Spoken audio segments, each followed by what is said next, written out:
Muito bem, então, dia 25 de abril, hoje completam 51 anos da Revolução dos Cravos em Portugal, da afirmação da democracia contra o autoritarismo, né? Que é uma data histórica importante.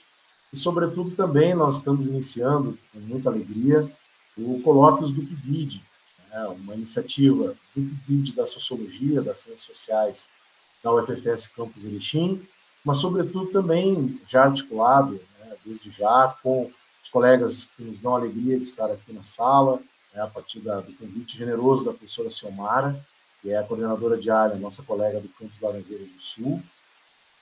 E estamos aqui, então, reunidos e reunidas, hoje, com muita alegria, recebendo o professor doutor Cristiano Bodar, da Universidade Federal de Alagoas, e que também tem se notabilizado na nossa área como uma grande referência na produção teórica, na reflexão metodológica, e que também muitos acabam conhecendo no primeiro momento por uma experiência muito original da nossa área, que foi o blog Café com Sociologia, em parceria com o professor Roniel, lá em atuação no Piauí.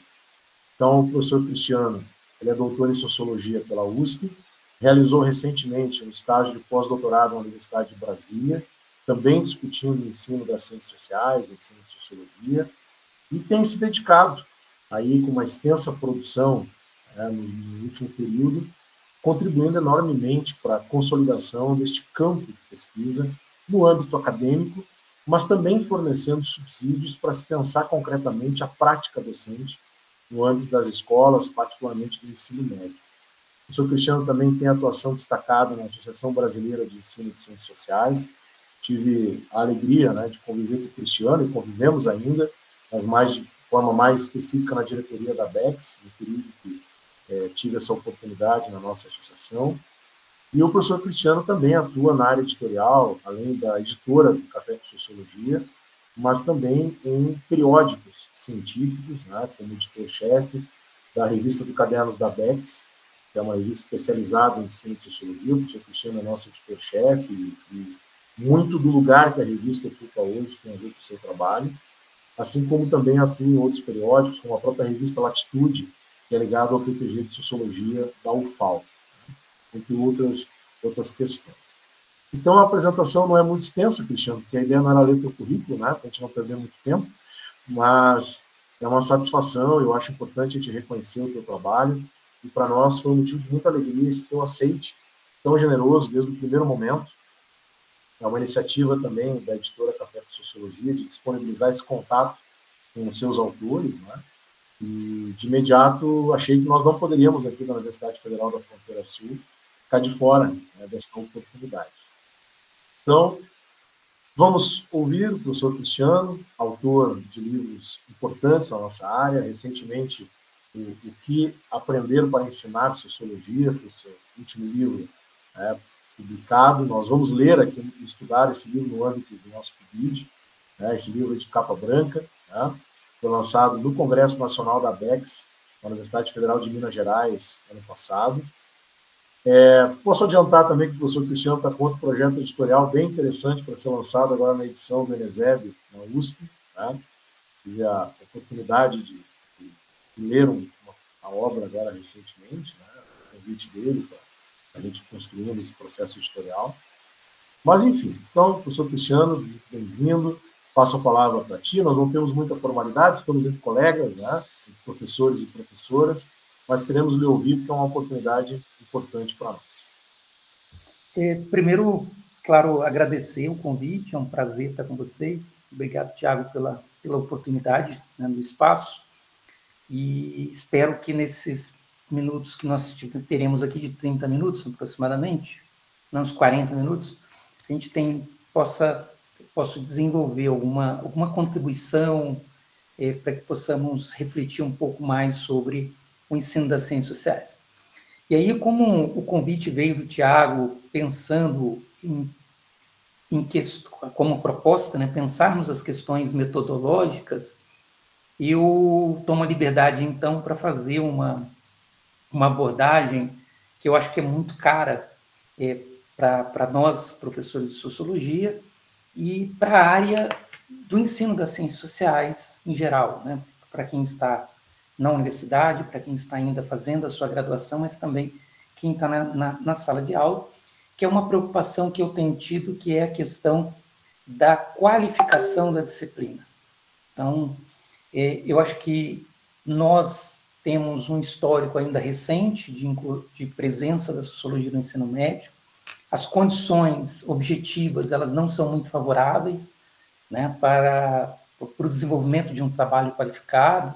Isso envolve as condições de trabalho geral dos professores, mas especificamente o professor de sociologia tem uma dificuldade a mais, que é a questão da carga horária, em geral, muito reduzida.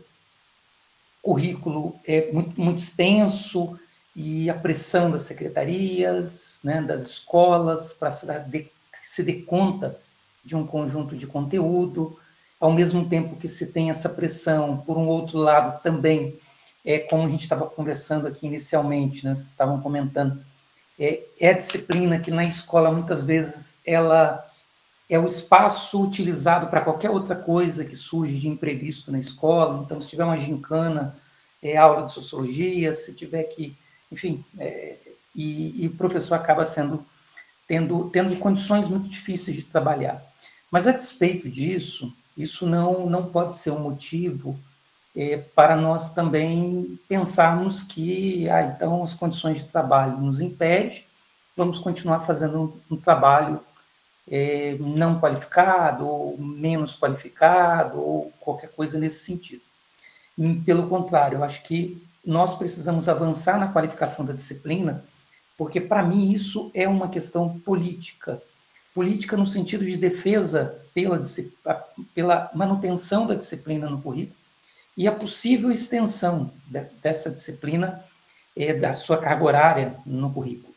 Porque, veja, se uma disciplina ela é ensinada e ela não é qualificada, ou seja, ela não tem especificidade, e qualquer um pode lecionar essa disciplina de qualquer forma, essa disciplina ela sempre fica correndo o risco de ser retirada do currículo e, ao mesmo tempo, nós ficamos sem argumentos, né? Argumentos para fazer a defesa em prol da manutenção da disciplina. Então, é pensando nisso que eu tenho refletido nos últimos tempos, e isso vai aparecer nas últimas publicações que eu tenho feito, em forma de livro, num livro chamado Uso de Canções no Ensino de Sociologia, Uso de Fotografia no Ensino de Sociologia, e agora, nesse último livro, que é Aprender para Ensinar Sociologia, que é a preocupação de termos maior clareza do que é lecionar Sociologia. Porque lecionar Sociologia precisa ter especificidade. E essa especificidade, muitas vezes, é entendida de forma equivocada como relacionada ao conteúdo. E não é. Por quê? Porque se a gente pega o conteúdo, por exemplo, movimentos sociais, os movimentos sociais é um tema que está presente tanto na sociologia quanto na filosofia, na geografia, na história. Se a gente pega qualquer outro tema que está presente na sociologia, né, quase todos eles, com exceção de alguns conceitos específicos, mas quase todas as temáticas, elas são temáticas das ciências humanas, elas não são temáticas, não é um objeto de ensino ou um objeto de pesquisa específico da sociologia. Então, não é isso que faz com que a sociologia se diferencie das outras disciplinas. E acompanhando um conjunto de professores, sou professor de estágio, então eu acompanho muito a prática docente aqui em Maceió, lendo relatórios, também acompanhando em sala de aula, e eu tenho notado que muitas vezes os próprios alunos não sabem a diferença entre a aula de sociologia e a aula de história. Sobretudo quando o professor é o mesmo sujeito. Então, o professor entra na sala de aula, começa a explicar, e aí, de repente, o professor pede para os alunos anotarem, aí vem a pergunta: professor, a aula é de história ou ela é de sociologia? Para ele pegar o caderno. Então, essa falta de clareza, né, tem a ver com a falta de especificidade da disciplina. E é nisso que nós precisamos avançar nesse sentido, né? E se a disciplina, a especificidade da disciplina não é o conteúdo, é o que, então? E a reflexão que eu tenho feito é que, partindo do pressuposto que a disciplina escolar, ela é reflexo de uma área de conhecimento do campo científico, né? Eu preciso, então, olhar para o campo científico para entender essa disciplina escolar. Embora essa disciplina escolar seja um outro conteúdo, porque passa por um processo de transposição didática, mas ela tem uma área de referência. E é olhando para as ciências sociais que a gente consegue pensar qual é a especificidade da sociologia escolar. Então, a especificidade da sociologia escolar são as mesmas especificidades das ciências sociais. Porém, uma questão que faz parte desse processo de transposição didática é a definição do que vai e o que não vai para a escola, né? E historicamente, se define aquilo que vai para a escola a partir da produção consensual, ou seja, os conteúdos, ou as teorias, os conceitos, que são minimamente consensuais no campo científico, esses, e com uma certa solidez, esses vão para a escola, né? Passa por um processo de transposição didática ou recontextualização didática e se transforma numa disciplina escolar. Então, qual é a especificidade do ensino da sociologia? Para responder essa pergunta, eu preciso, então, olhar para esse campo referência. E não é o tema, né? Como eu disse, não é o tema, então não adianta eu olhar para o tema. O que eu preciso olhar é a forma como a disciplina ela pensa o objeto de ensino, ou a forma como a ciência observa, analisa o objeto de pesquisa. Então, eu preciso compreender isso. Então, se eu for para a história, está muito claro na história, até por conta da maior solidez de presença no currículo, um histórico mais consistente, né, de presença no currículo, está muito claro na história qual é a especificidade da história. Então, quando o professor vai trabalhar um determinado tema, aquele tema para ele é visto como ele precisa entender aquele tema enquanto fato histórico. E aí a noção de tempo na história tem um papel bastante importante para a compreensão daquele fenômeno analisado, né, o fato histórico. Se a gente vai para a geografia também tem muita clareza da epistemologia adotada. Então, a geografia está preocupada em entender como que o homem transforma o espaço natural em um espaço geográfico e como que ele interage com esse espaço geográfico, né? Um processo de transformação desse espaço geográfico, desse espaço a partir da relação homem-natureza. E nós precisamos ter clareza do que nós vamos fazer, qual é a epistemologia adotar para ensinar a sociologia. Essa é a grande questão. E pensando nesse sentido, eu fui, então, pensar o que é consensual enquanto questões epistemológicas, enquanto questões de forma de olhar, forma de analisar dentro da sociologia. Nós vamos ver que na sociologia, obviamente que são elementos que estão presentes em outras ciências humanas, porque há um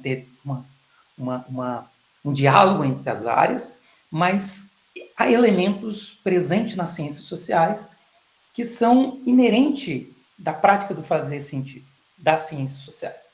Então, por exemplo, a história se preocupa com o tempo, nós também nos preocupamos com o tempo. Tá? Só que quando nós olhamos para esse tempo, nós estamos fazendo uma análise histórica dos fenômenos. Então, a primeira coisa que é consenso no campo acadêmico é que os fenômenos são históricos. Eles não são o elemento dado de agora. Então, a sua conformação ela é resultado de um processo histórico. E esse processo histórico, ele não é linear, ele não é evolutivo, ele é dialético, ele é marcado por conflitos. Né? Dialético aqui num sentido mais amplo, não apenas no sentido marxista, mas no sentido de movimento, de conflitos internos, que faz com que as coisas ora mudem, ora permanecem, mas o fato é que nós temos uma história, o cientista social olha para a história a partir dessa perspectiva dialética. Né? Acho que no período contemporâneo, dificilmente a gente vai encontrar um cientista social bem informado que vai achar que vai entender a história como linear, como evolutiva. Um outro aspecto é que essas relações históricas, elas se dão a partir de relações, né? Então, a nossa preocupação também nas ciências sociais é compreender as relações. Relações com o quê? As relações entre os indivíduos, entre eles, e a relação entre indivíduo e sociedade. Então, isso está presente na sociologia desde sua origem, né? Essa preocupação de compreender as relações entre sociedade e indivíduo. Como que as estruturas influenciam a subjetividade dos indivíduos, mas também como que a subjetividade dos indivíduos também influenciam na produção dessa estrutura, né? A velha discussão subjetivismo, objetivismo, bastante superada, né? Eu acho que nenhum cientista social parte do pressuposto que a estrutura determina o comportamento dos sujeitos, ou que os sujeitos são livres para fazer o que quiser dentro da estrutura social. Então, há uma clareza na nossa perspectiva de que nós precisamos olhar os fenômenos sociais a partir dessas relações. Estrutura, indivíduo, indivíduo e indivíduo, né? Indivíduos e coisas, né? Uns objetos, aí para lembrar uma contribuição mais recente. E essas relações são relações de poder. A gente nunca entende essas relações como não sendo relações de poder. Por mais que elas sejam relações que aparentemente sejam relações amigáveis, né? Uma mãe com um filho é relação de poder. Então, hoje é consensual que todas as relações, elas são relações de poder. Poderes esses mais abertos, menos perceptíveis, mas são relações de poder. Então, veja, existe um conjunto de elementos aí presente que é consenso nas ciências sociais, né? Então, sintetizando o que eu disse, quando olhamos para os movimentos sociais, por exemplo, né, a história vai estar preocupada com o movimento social a partir de um olhar do tempo, né, como que os fatos se dão dentro de um tempo. Nós vamos olhar os movimentos sociais para analisando, entendendo como ele é agora, mas considerando a sua construção histórica marcada por conflitos, marcado por movimentos, por transformações, por permanências, marcado por relações, assim como o movimento social tenta influenciar o Estado também influencia o movimento social, a estrutura social influencia os movimentos sociais, que por sua vez influencia a subjetividade dos sujeitos que compõem esses movimentos sociais, e são relações de poder. Então, nas ciências sociais, embora a gente está tentando entender o fenômeno do agora, esses elementos sempre estão presentes, né? Relação indivíduo-sociedade, poder, história dialética, e nós vamos encontrar esse conjunto de elementos consensuais em um conceito que eu acho que é muito abrangente, né? E talvez por isso que quase, quando a gente fala de pesquisa, poucas pessoas mobilizam esse conceito para fazer pesquisa, que é o conceito de figuração do Norbert Elias. Então, o Norbert Elias traz esse conceito de figuração num livro chamado Introdução à Sociologia. Não, a ideia do Elias é que quando a gente olha para um fenômeno, a gente está olhando para uma figuração, que é resultado de todos esses elementos que eu disse agora. Então, vejam, se a área referência tem um conjunto de aspectos que são consensuais, né, da forma de olhar para o objeto de pesquisa, o que nós precisamos fazer no nosso processo de ensino é fazer com que os objetos de ensino eles possam ser analisados ou apresentados aos nossos alunos a partir dessas perspectivas. E aí a minha aula não vai ser uma aula de história. Então, se eu começo a trabalhar uma temática, mesmo que seja a mesma temática do professor de história, mas eu começo a analisar a figuração, analisar as relações de poder, as relações entre estrutura e indivíduo, indivíduos e indivíduos, as relações de poder, a história, a formação histórica, dialética, do processo de conformação daquele fenômeno, dificilmente o aluno vai confundir isso com o que o professor de história faz. Embora alguns aspectos que eu estou dizendo está presente na história, está presente na geografia, mas não é a preocupação central, quando na verdade, na nossa área, Esses elementos são centrais para se pensar os fenômenos sociais. Então, pensando nisso, o que eu quero trazer para vocês é que nós precisamos... vou fazer um compartilhamento aqui, rapidinho, que eu tenho desenhos aqui que vai ajudar a gente a entender melhor. Quando a gente vai lecionar ensino de sociologia, então, nós precisamos pensar como que se dá o processo de ensino-aprendizagem, né? Como se dá a aprendizagem, o que nós precisamos efetivamente ensinar. E eu sou daqueles que defendo a ideia de que o que mais importa é ensinar a aprender a pensar a partir da sociologia e menos a aprender conceitos, aprender teorias. Mas, veja, isso não significa que isso não deva ser ensinado. E aí vocês vão entender por quê.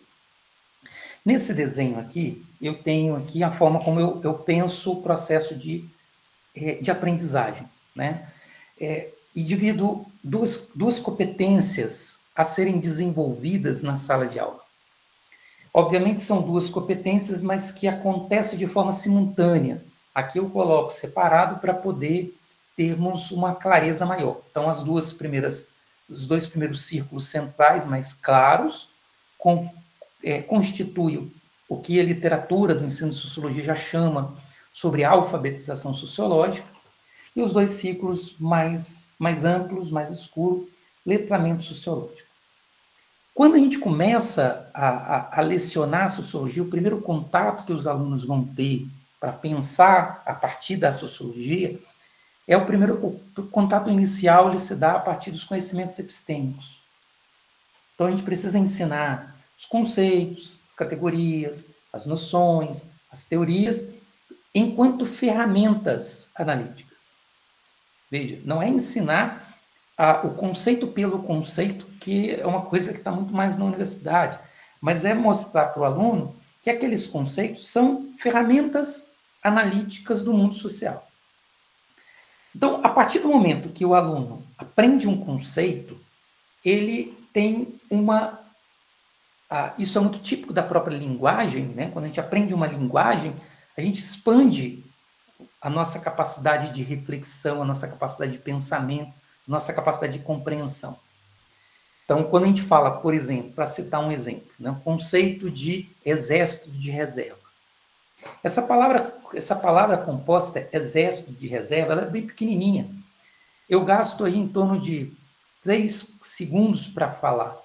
Quando eu falo para um intelector que conhece esse conceito, em coisa de 30 segundos, 20 segundos, o cérebro processa um conjunto de fenômenos que acontece em torno desse conceito. Então, é como se eu falasse assim, uma coisa eu falo, exército de reserva.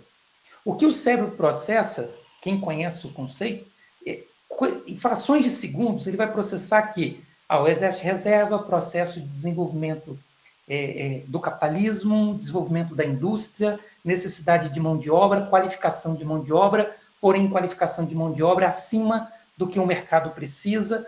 Acima do mercado precisa, a gente tem um excedente de mão de obra qualificada, apta para estar no trabalho, mas está fora do mercado de trabalho por uma questão da própria lógica do sistema capitalista. Ou seja, não é um erro, mas é uma própria lógica da estruturação do capitalismo.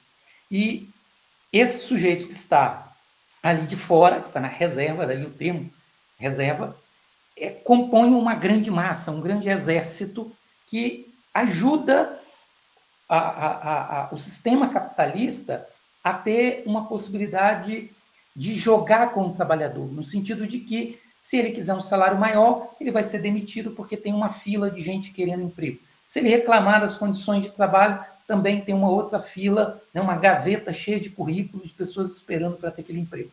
Pois bem, quando eu falo exército de reserva, isso vem de imediato na cabeça. Porque o conceito tem essa capacidade, né, de nos fazer tornar mais complexo o mundo social. Então, a gente começa a olhar dimensões, aspectos do mundo social, do fenômeno social, que, num conceito comum, desses encontrados nos dicionários comuns, a gente não capta. Então, os conceitos eles são produzidos justamente para chamar a atenção de elementos constitutivos do fenômeno que nos permite compreender. Então, na medida que eu apresento esses conhecimentos epistêmicos aos meus alunos, ele vai desnaturalizando o mundo social. Então, aquilo que era muito fácil na cabeça dele, facilmente explicado, explicações mais ingênuas, tudo isso começa a se desfazer. Então, a primeira etapa do processo de aprendizagem da sociologia é a absorção dessa epistêmica. Uma vez dotado desses conhecimentos epistêmicos, né, os conceitos, as categorias, as noções, as teorias, o sujeito ele começa a pensar a vida dele. E aí ele começa a pensar, meu pai, então, ele fica desempregado muito tempo, então não é culpa dele. Então, meu pai fez faculdade, tem um bom currículo, está sempre se qualificando, e toda vez que ele fica desempregado, ele fica 3, 4 meses desempregado. Então eu estou entendendo por quê, quais são os fatores que explicam ali. Veja, ele começa a aplicar aquele conhecimento epistêmico à sua realidade. Num primeiro momento, ele começa a analisar a sua própria vida, a sua própria situação, que é o que o Mills chama de imaginação sociológica. Né? Quando a gente começa a perceber que os dilemas do mundo social são exatamente sociais, eles não são individuais, né? Eles têm a ver com um processo histórico, eles têm a ver com uma estrutura social. Avançando nesse sentido, o que nós precisamos provocar nos nossos alunos é a capacidade de se aprofundar na direção da ideia de figuração, que é mais complexo, né? Que é já pensar essa história de forma dialética, as relações de poder, a relação estrutura-indivíduo, indivíduos e indivíduos, né? A capacidade de agenciamento do sujeito, as limitações desse agenciamento. Então, ele vai avançando no sentido de ter o que eu chamo de percepção figuracional do mundo. Então, esse, para mim, é o nosso horizonte. E a imaginação sociológica e a percepção figuracional é aquilo que, na literatura, a gente chama convencionalmente de letramento sociológico. E é nesse sentido que nós temos que ter como horizonte. E aí eu coloco como horizonte por quê? Porque não necessariamente a gente vai alcançar, mas ele tem que ser aquilo que vai nos guiar, que vai nos orientar para que possamos, então, avançar, nos engajarmos quanto docente para desenvolver essa competência. Chamo de competência no sentido de que demanda um conjunto de habilidades, né? Não é tão simples. Mas é o nosso horizonte. Agora, como eu disse inicialmente, na medida que ele se alfabetiza, ele vai tendo letramento, na medida que ele vai tendo letramento, ele vai acessando novos conhecimentos epistêmicos, então as coisas acontecem meio que simultaneamente. O que não acontece é, por exemplo, a gente pular, achar que o aluno vai desenvolver letramento sociológico sem conhecimento epistêmico. Ele pode desenvolver conhecimentos, outros, que são importantes, né, para outros espaços, para a vida dele. Como, por exemplo, fazer um círculo na sala de aula, pegar um tema e falar assim, debatam sobre esse tema. Se não tiver uma inserção de conhecimentos epistêmicos, que pode vir do professor, que pode vir dos colegas, às vezes, né, a gente precisa ter noção que o que a gente chama de senso comum é, em alguma medida, povoado por conhecimento das ciências sociais, porque as ciências sociais não ficam nos muros da universidade, elas estão presentes aí na mídia, nas redes sociais, o conhecimento das ciências sociais, em alguma medida, se populariza, né? Durante esses 100 anos de produção de sociologia, a sociologia se popularizou em alguma medida. Então, falar de classe social hoje é uma coisa, é um conceito sociológico, mas que está presente em qualquer jornal. E é óbvio, é possível que os alunos ali, eles avancem em algum tipo de conhecimento. Mas se não tiver o professor para mediar, para apresentar conhecimentos epistêmicos do campo das ciências sociais, aquele debate ele vai ser muito pouco produtivo para a promoção do letramento sociológico. E aí, se não houver esse conhecimento epistêmico, a aula vai ser aula de qualquer coisa, mas não vai ser aula de ciências sociais, não vai ser aula de sociologia. Então, ele pode ser um debate muito interessante, um debate com argumentações muito bem construídas, críticas, mas porque criticidade não está apenas nas ciências sociais, né? A gente precisa ser honesto e ter clareza disso. Mas o fato é que, se a minha aula é uma aula de sociologia escolar, o que deve orientar a prática docente e o conhecimento a ser desenvolvido pelos alunos são conhecimento das ciências sociais. Então, por exemplo, me entristece muito, muitas vezes a gente pega um material didático, né, e isso acontece muito agora nesse contexto de sistemas educacionais, de soluções educacionais, apostilamento, que é o tratamento de um tema e não se tem uma mobilização do conhecimento epistêmico das ciências sociais para falar daquele tema. E, às vezes, o tratamento é até crítico, até reflexivo, racional, mas não apresenta ao aluno essas ferramentas que o aluno precisa acumular. Então, assim, beira ao senso comum, né? Um material que beira ao senso comum, que pouco vai colaborar para o letramento sociológico.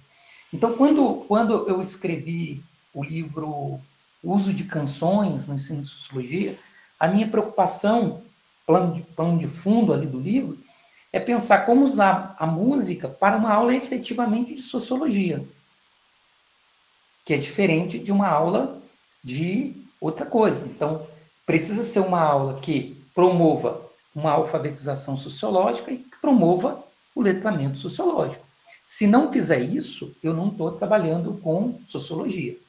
Se o conhecimento epistemológico das ciências sociais não povoar a minha aula de sociologia, a aula não é de sociologia, é aula de qualquer outra coisa.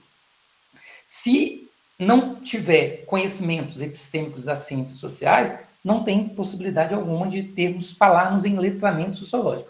Podemos até falar em letramento científico, se os alunos mobilizarem outras áreas, mas não especificamente letramento sociológico. A minha pretensão nessas reflexões é chamar atenção para algo que não é nenhuma novidade. Veja, eu não estou trazendo nenhuma novidade. Eu estou chamando atenção para racionalizarmos a nossa prática. Porque quando nós racionalizamos, sabemos, temos consciência do que precisamos fazer, e aí por isso que a atuação do professor tem a figura do plano de aula, do plano de disciplina, né, porque é o processo de racionalização, e quando eu racionalizo uma prática, eu tenho mais clareza do que eu preciso fazer, e mais clareza do que eu preciso fazer, a possibilidade de alcançar os meus objetivos de ensino-aprendizagem é maior. Então, quando eu falo que não é nenhuma novidade, por quê? Veja, quando a gente, para um exemplo que eu gosto de dar muito, quando a gente termina o ensino médio, a gente pensa assim, agora eu tenho a minha turma 3 anos com a galera, agora todo ano a gente vai se reunir para fazer um churrasco, ou a cada 5 anos vamos nos reunir para fazer um churrasco. Beleza, aí vem o primeiro churrasco, aí você está lá, aí você passou no curso de Ciências Sociais, aí você está no curso, lá no churrasco, alguém conta uma piada, aí você começa a problematizar a piada. Aí alguém fala lá do Big Brother, aí você começa a falar da indústria cultural e daqui a pouco, aí vem o segundo churrasco. Aí o pessoal já começa a te ver como o cara mais chato que tem no churrasco. Aí daqui a pouco não tem mais churrasco. Mas às vezes tem um churrasco, é porque o pessoal não te chama mais. Porque você ficou o cara mais chato, porque você passa a pensar sem perceber. Veja, é uma questão de hábitos no sentido burguesiano. A gente incorpora uma maneira de pensar. E essa maneira de pensar é justamente aquilo que eu estava falando quando eu estava descrevendo o conceito de figuração do Elias. Então, a maneira do cientista social pensar passa por essas questões, passa por problematizar as relações de poder, problematizar as estruturas sociais, a relação do indivíduo com a sociedade, né? Historicizar os fenômenos. Então, a gente começa a fazer isso e torna uma pessoa mais chata do mundo, para quem não é das ciências sociais. Então, o que eu estou chamando a atenção é que nós aprendemos a fazer isso. Quando nós vamos para a sala de aula, provavelmente, por uma questão de hábitos, a gente acaba fazendo isso. O professor acaba fazendo isso. Só que por não ter consciência sistematizada de qual é a especificidade da disciplina, o que ele precisa fazer, como que ele vai desenvolver a alfabetização sociológica, o letramento sociológico, ele acaba não potencializando a sua prática. Essa é a questão. Então, a minha preocupação aqui é só chamar atenção para algo que nós aprendemos a fazer durante o curso de Ciências Sociais. Né? E sistematizar isso de forma mais clara para que a prática docente ela seja potencializada. É a mesma coisa, por exemplo, quando a gente vai numa rádio, e aí Tiago é o cara, né, das rádios, é comum usar o fone de ouvido para poder ouvir a própria voz. Porque quando a gente ouve a nossa própria voz, a gente começa a controlar melhor o tom de voz, a entonação, né? Você tem um controle maior do que você está fazendo. Por quê? Porque você está racionalizando o que você está dizendo. Então, o que eu estou chamando a atenção é que nós precisamos colocar esse fone de ouvido para a gente ter mais clareza do que nós precisamos fazer na sala de aula, que é justamente o que nós aprendemos na graduação. E uma vez com esse fone de ouvido, no sentido figurado, eu consigo ter clareza em qual momento eu vou apresentar conhecimento epistêmico, em que momento eu vou provocar, vou tentar tensionar meu aluno para ele fazer uma reflexão, adentrar o letramento sociológico. Então, trabalhando com clareza, eu potencializo, eu qualifico a prática docente. Qualificando a prática docente, nenhum outro professor não formado em ciências sociais vai conseguir nos substituir. E aí, por isso que eu disse que é uma questão política. Porque na medida que a gente qualificar mais a nossa prática docente, dificilmente um outro professor vai querer assumir as nossas disciplinas, porque não vai saber fazer. Porque a partir do momento que não tem especificidade, basta pegar um livro didático ali, o professor de história pega um livro didático de sociologia e vai dar aula, ele se sente seguro. Mas a partir do momento que começamos a demonstrar que a sociologia tem as suas particularidades, as suas especificidades, aí fica claro, para ser professor de sociologia, existem saberes específicos. Não é um saber qualquer das ciências sociais, não é um mero tema, né, que o professor de história vai abordar, que é da sociologia, quando isso não procede. Então, eu acho que a gente precisa avançar nesse sentido, né, de que, qualificando a nossa prática docente, isso também é uma prática política que fortalece o campo, fortalece a disciplina no currículo, legitima a disciplina na escola. Eu não fazendo uma autopromoção, mas exemplificando com o fato que eu vivi, eu dei aula fui professor durante 14 anos, em grande parte desse período fui professor de sociologia, né, porque eu fui professor no estado do Espírito Santo. O Espírito Santo começou sociologia um pouco antes da obrigatoriedade nacional, e na minha escola tinha eu e tinha uma outra professora que não era habilitada na área. A escola encarava a disciplina de forma muito diferente. A escola, a direção, o setor pedagógico, encarava a disciplina de forma muito diferente, no turno vespertino e do turno matutino. Os alunos também encaravam a disciplina de forma muito diferente. Por quê? Porque quando a gente não tem muita especificidade, no caso da colega, com todo o esforço, toda boa vontade, não era formada na área, e num contexto muito problemático, num contexto que a gente não tinha sequer livro didático, então o desafio para quem não era da área era ainda maior, tinha uma clareza muito grande, era muito claro essa diferença da recepção do professor, da recepção da disciplina nos 2 turnos da escola.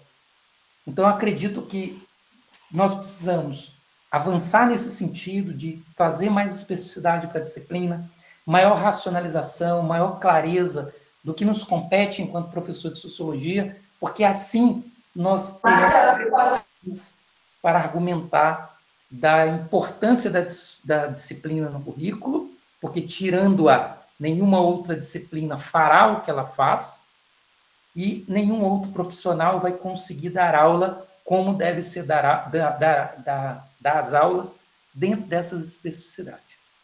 Então, eu paro por aqui para poder a gente ter tempo para discutir, porque faltam 15 minutos. Muito bem, professor Cristiano. O Cristiano tem tentado produzir, e eu penso que tem conseguido, sinalizar um debate que eu acho que tem duas direções básicas. Né? A primeira é reafirmar todo um histórico que muitas vezes nós conhecemos como a campanha pela obrigatoriedade do ensino de sociologia, um debate já desde a década de 90, pós-LGB de 96, e que vai adentrar os anos 2000, a partir de uma disputa legislativa para a presença da obrigatoriedade do ensino da sociologia em parceria com a filosofia no ensino médio. A lei de 2008, ela contempla, naquele contexto, todo um esforço de diversos sujeitos sociais organizados, passava muito pelo movimento estudantil, e também foi encampado na oportunidade pelo Conselho Nacional de Educação, e nós, em 2008, então, passamos, né, a configurar nas 3 séries, né, nos 3 anos do ensino médio. Isso gerou uma situação muito interessante para a produção no campo do ensino das ciências sociais.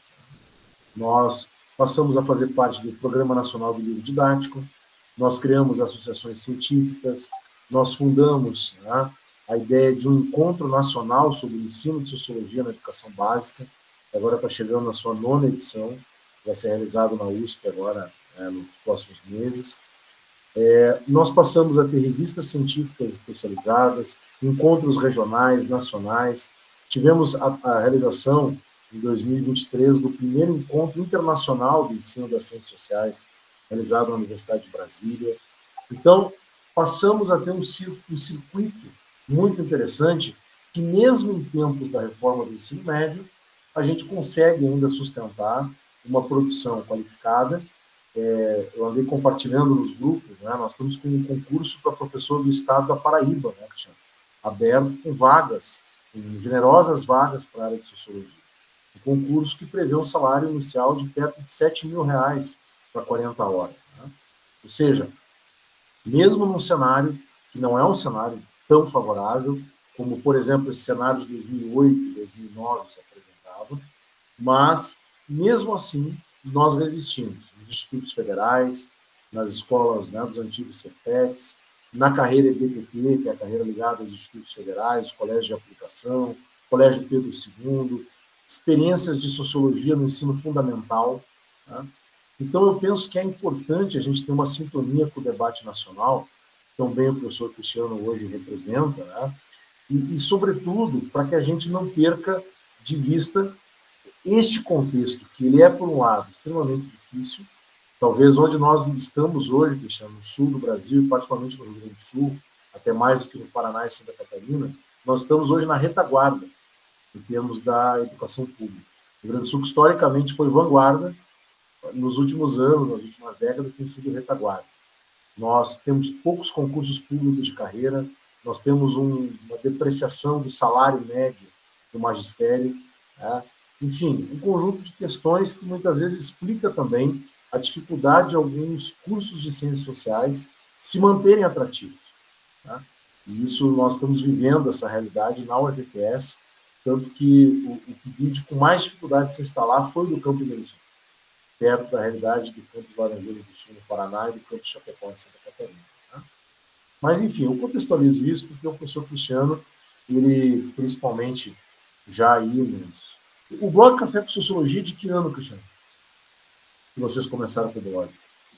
Então, eu acho que por curiosidade, eu vou contar rapidinho como que surgiu. Não gasto muito. Isso. O blog Café com Sociologia, como eu disse, eu comecei a dar aula em 2006 de Sociologia, por volta de 2005, 2006, não lembro exatamente. E naquela época a gente fazia plano de aula e eu tinha uma pasta, eu não sei se vocês conhecem, aquelas pastas que abre e fecha e coloca o plástico, né, colocar os planos de aula. E aquilo era pesado, era grande, tinha muito plano de aula, tinha muitas turmas, dava aula de manhã, de tarde, de noite. Então, e aí surgiu o pendrive, não, surgiu não, já apareceu, mas tornou-se acessível para mim o pendrive. E aí eu comecei a digitar o material, colocar no pendrive. Só que o pendrive tinha um problema, que era, você colocava 3 fotos e enchia o pendrive. E aí um aluno meu virou para mim e falou assim, professor, por que você não usa o Blogspot para guardar o seu material? Muita gente usa como pendrive, é só deixar lá fechado, ninguém vai ter acesso, só o senhor vai ter acesso. E aí eu peguei meu material, fui digitando meus planos de aula, meus textos que eu fazia, que era um contexto que nós não tínhamos, livro didático. Os livros que se tinha na época era livros de introdução à sociologia, produzido para o ensino superior, né, de Pércio Santos, Cristina Costa, livros de introdução, e não servia. E aí eu comecei a preparar o material, coloquei no pendrive. Como eu tinha essa colega que trabalhava comigo no outro turno, eu deixei acesso para ela, que a gente podia inserir o e-mail e a pessoa acessava também. Depois mais uma outra pessoa, depois mais outra pessoa, depois mais outra. Eu sei que quando chegou, com menos de um mês, já tinha mais de 60 pessoas tendo acesso. E aí estava dando muito trabalho de ficar respondendo e-mail para liberar e tal. Aí eu fiz o que? Eu peguei, melhorei a aparência dele, no primeiro momento, isso em fevereiro de 2006. Passei minhas férias organizando esse material. E abri, disponibilizei a partir de 2006, né? E fez, assim, foi um momento de muito acesso. Muito acesso. Para vocês terem uma ideia, eu lembro que em 2006, até 2006, não, perdão, estou falando errado, 2009. De 2009 até 2013, o blog tinha em torno de 30 mil, 20 mil acessos por dia. Hoje ele deve ter em torno de 16, 17 mil acessos por dia. Mas hoje tem um conteúdo muito maior, né? Tem mais de 15 mil postagens dentro do blog, então isso facilita a quantidade de acesso. Mas naquele momento era pouco material e muito acesso. E aí aconteceu que quanto mais acesso, mais vulnerável fica o site. E aí eu tive que começar a pagar a hospedagem porque ficava caindo direto. E vira e mexe precisava fazer manutenção. Aí em 2012, eu estava fazendo doutorado, convidei então um amigo, né, que eu tinha acabado de conhecer, tinha pouco tempo, para não acabar com o blog, eu convidei ele e falei assim, você pode me ajudar porque eu não estou dando conta sozinho.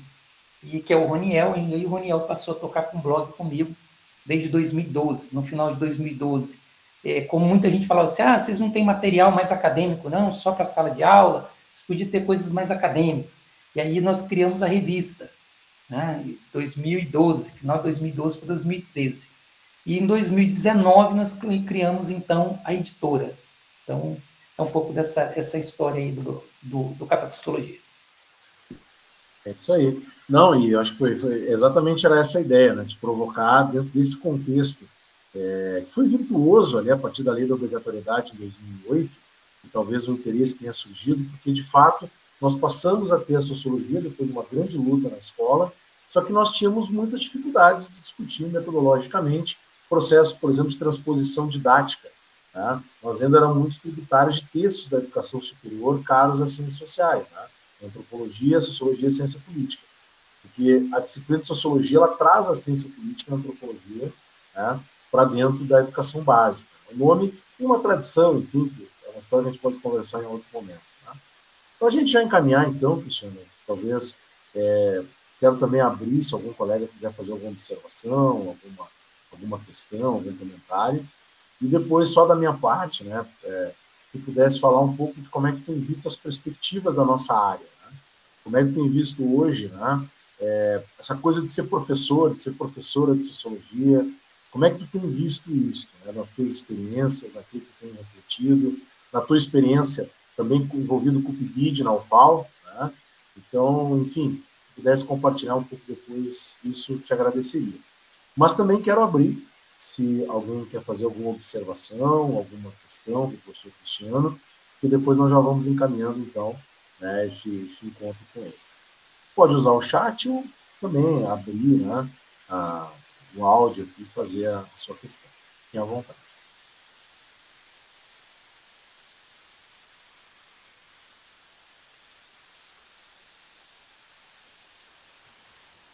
Enquanto o pessoal vai pensando, eu vou aqui me atrever a fazer um breve comentário.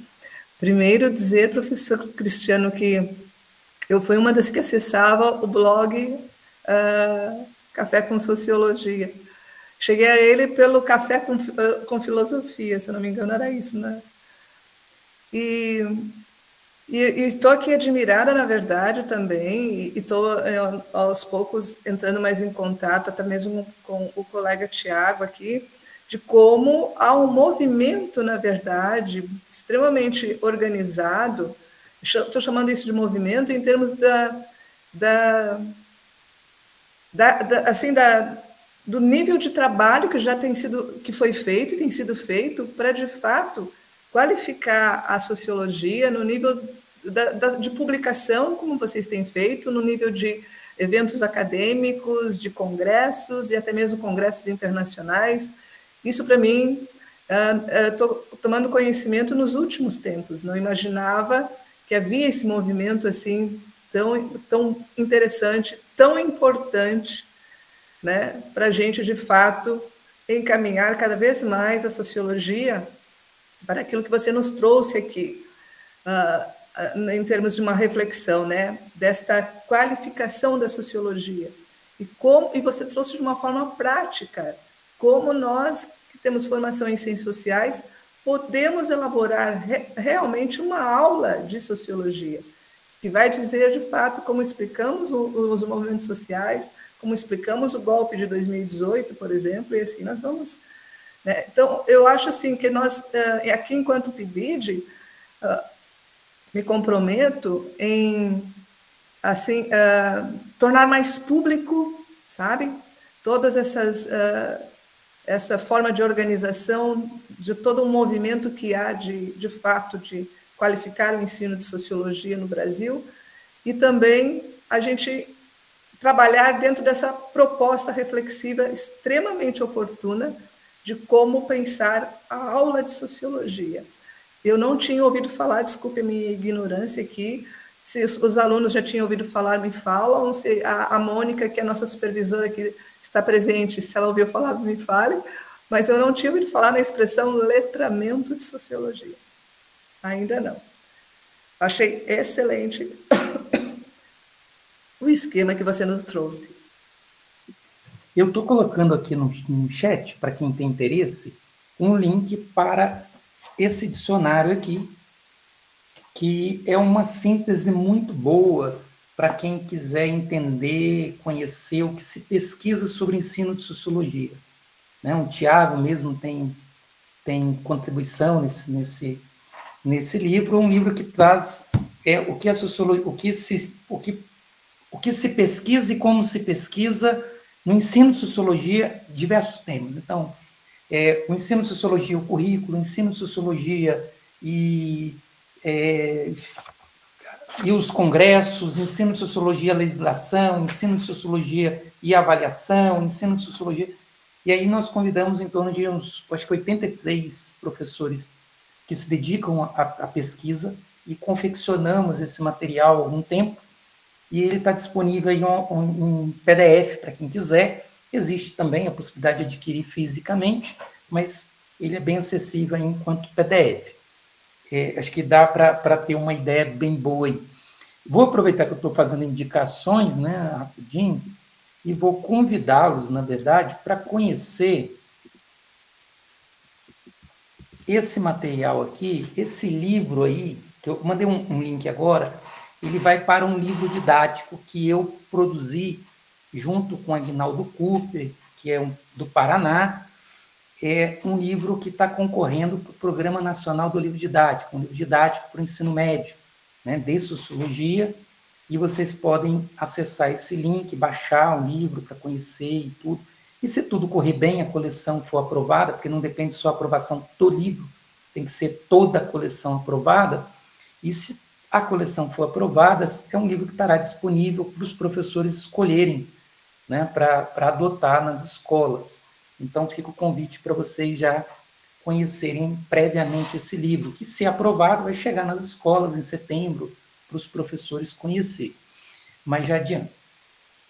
Respondendo a pergunta do Tiago, E aí eu vou repetir, Tiago, vou tomar liberdade para repetir o que eu sempre falo para os meus alunos aqui em Alagoas. O cenário da docência em sociologia é um cenário muito difícil, certo? Carga horária reduzida, há uma dificuldade de se trabalhar algumas questões por questão da ampliação da extrema-direita, por questão do fanatismo religioso. Então, há muitos embates, há muita dificuldade, há uma ameaça constante do currículo, que ali está sempre correndo perigo de sair do currículo e tal. A despeito desse cenário, a avaliação que eu tenho é que nós nunca tivemos um momento tão bom quanto esse. No sentido de que, olhando a história do ensino da sociologia recente, nos últimos 20 anos, 30 anos, nós estamos no momento que nós agregamos elementos que nós nunca tivemos. Então, eu dei aula num contexto de sociologia muito mais difícil. Nós temos hoje material didático qualificado, nós temos um campo científico discutindo a temática, alimentando as reflexões para ajudar na prática docente do professor, revistas especializadas para o professor, se o professor quiser, revista que publica tanto artigo científico quanto relatos de experiência, práticas didáticas, um monte de livros produzidos, livros de caráter científico, livros de caráter pedagógico. Então, coisa que nós nunca tivemos. Nós temos uma associação hoje organizada que está ali tentando lutar pela defesa, pela manutenção, temos congresso, temos uma licenciatura muito mais próxima à ideia de formação docente, coisa que eu não tive. Né? Eu fiz uma licenciatura que a última coisa que se discutia era a questão de sala de aula. Então, a gente tem uma formação mais qualificada hoje, nós temos programas que estimulam e permite a manutenção dos alunos na escola, o PIBID, nós tínhamos até então a residência pedagógica, agora a PIBID, que se amplia, nós temos outras experiências como PET, enfim, eu acho que o cenário agora é mais difícil tirar a sociologia do currículo do que há mais tempo. Então, ali em 2010, né, a disciplina foi incluída em 2006 e 2008. Em 2010, se os legisladores quisessem retirar a disciplina, era quase fazer isso aqui. Hoje, para tirar a disciplina, é muito mais difícil, porque tem custos já em andamento, é livro didático já produzido, comprado, existe todo um currículo de todos os estados, existe já um currículo, precisaria refazer todo esse currículo, precisaria fazer uma nova reforma do ensino médio para tirar efetivamente a disciplina. Há uma associação, há professores nas universidades mais próximo às realidades dos professores do ensino público, da educação básica, que se somam. Então, você vai num congresso, como já vai acontecer agora em julho, na segunda semana de julho, que é o ENESEB, vocês vão ver lá professor, aluno de graduação, professor do ensino público, da educação básica, do ensino superior, pesquisadores, todo mundo congregando ali, e são pessoas que têm uma sensibilidade de luta pela manutenção da disciplina. Então, a gente tem... O cenário hoje é menos pior, eu diria isso, né? Comparado do que nós já vivenciamos. Pelo menos essa é a avaliação que eu faço. Né? A gente já viveu numa situação muito, muito pior. Agora, tem desafios ainda, obviamente, muitos desafios. Alguns deles compartilhados com outros colegas da docência, alguns deles específicos da nossa área, mas eu acho que a gente tem um cenário melhor do que há 5 anos, melhor do que há 10 anos, melhor do que há 15 anos atrás. Acho que a gente avançou bastante, né? Politicamente, curricularmente, de formação de professor, avançamos pensando a temática. Veja, hoje o ensino de sociologia tem pesquisas aí, eu sou um desses, o Tiago também dialoga com isso. Hoje a gente chama essa área de subcampo de pesquisa.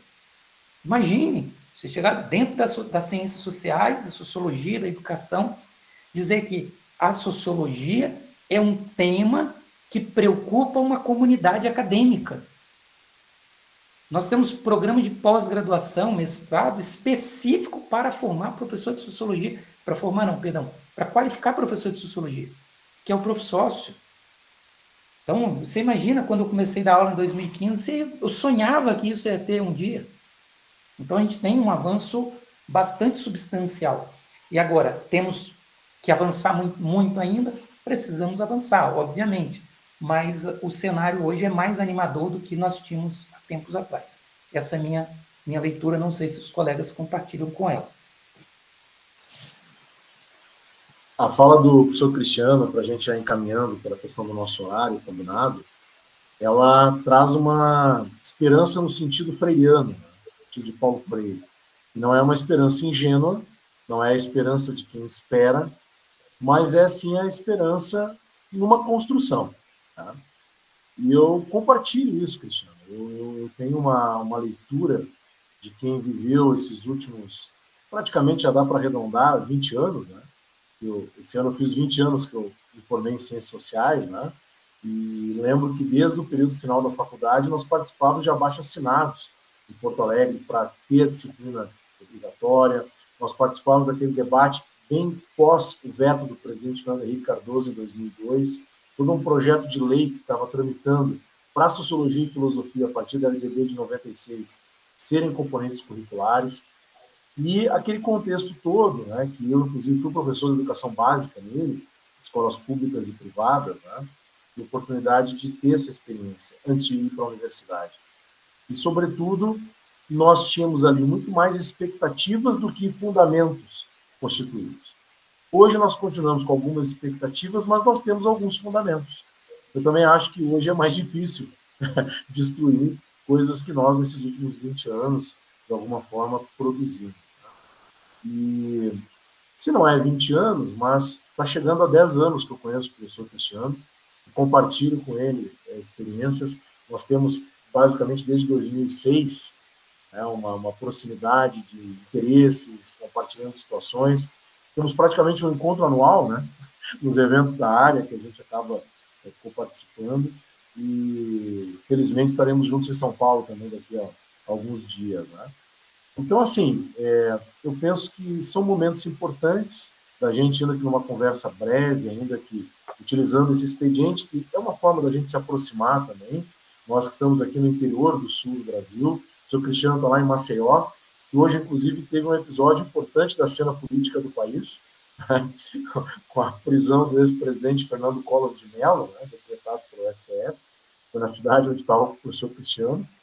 E nós, então, estamos abrindo, eu acho, de uma forma muito interessante, e esse convite segue aos colegas de Laranjeiras, a gente vai reforçar o convite aos colegas de Chapecó, para que a gente possa, pelo menos uma vez por mês, Cristiano, é a nossa ideia, estarmos aqui reunidos com algum colega que tem pesquisado, que tem produzido reflexões, que a gente pense juntos, né, e juntas aqui, nesse desafio da formação inicial de professores e professoras, no qual o PIB se inscreve, mas, sobretudo, também nesse sentido dessa esperança que eu falava freiriana, né? Não ingênua, a gente aqui não está, de alguma forma, criando nenhum tipo de cenário romântico da nossa área, muito pelo contrário, mas, sobretudo, também não uma terra arrasada, né?